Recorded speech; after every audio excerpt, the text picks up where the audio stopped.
एक धूर्त तांत्रिक हर रोज एक सुंदर कन्या के साथ सहवास करता था। दरअसल उस तांत्रिक ने उस बला की खूबसूरत कन्या को अपना बंदी बनाया हुआ था। उस धूर्त तांत्रिक के पास जल के 2 कलश थे जिनमें जादुई जल था।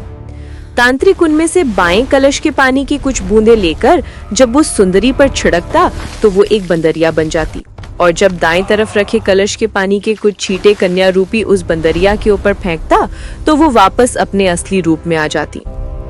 ये सब बहुत लंबे समय से चलता आ रहा था। साधु जब दिन में बाहर जाता तो सुंदरी को बंदरिया बना देता, और जब रात में वापस अपनी कुटिया में लौटता तो फिर से उसे सुंदर कन्या बना देता और उसके साथ खेलता। वो नवयुवती तांत्रिक के इन कुकर्मों से बहुत हताश थी, पर उस बेचारी के पास कोई रास्ता न था। अगर वो साधु के जाने के बाद बंदरिया के रूप में वहाँ से भाग भी जाती, पर मैं तो बंदर बनने से डरती हूँ। बंदरिया बनकर ही रह जाती। मैं क्या करूँ? अब कम से कम रात के समय तो उसे अपना असली रूप मिलता है।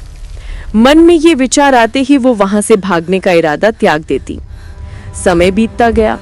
संजोगवश एक दिन शिकार की तलाश में घूमते घूमते राजा विक्रमादित्य उस घने जंगल में आ पहुंचे। जब वो प्यास से बेहाल घोड़े से उतरकर पानी पीने के लिए उस धूर्त तांत्रिक की कुटिया के सामने बने एक कुएं के पास पहुंचे तो उनकी नजर पेड़ की डाल पर बैठी उस बंदरिया पर पड़ी। शुरू में तो राजा विक्रमादित्य ने उसे एक साधारण बंदरिया ही समझा, पर राजा विक्रमादित्य को देख उस बंदरिया ने उछल कूद शुरू कर दी।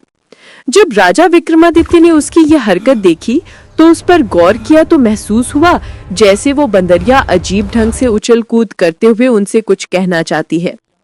उसकी हरकत देख राजा विक्रमादित्य ने विचार किया कि कुछ तो गड़बड़ है।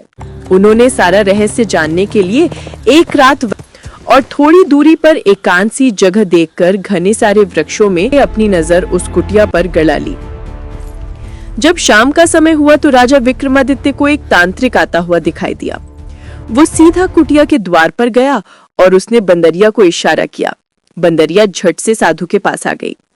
उसने वहां रखे दाएं कलश से बंदरिया के ऊपर पानी के छींटे मारे तो वो एक अति सुंदर स्वर्ग की अप्सरान बन गई।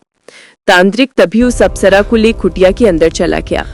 सारा माजरा देख राजा विक्रमादित्य की आंखें फटी की फटी रह गई। उन्हें घोर आश्चर्य हो रहा था।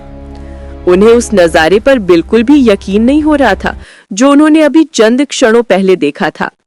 एक बार तो राजा विक्रमादित्य ने सारा भेद जानने के लिए उस कुटिया में जाने का निश्चय किया, पर फिर वो कुछ सोचकर वहीं रुक गए।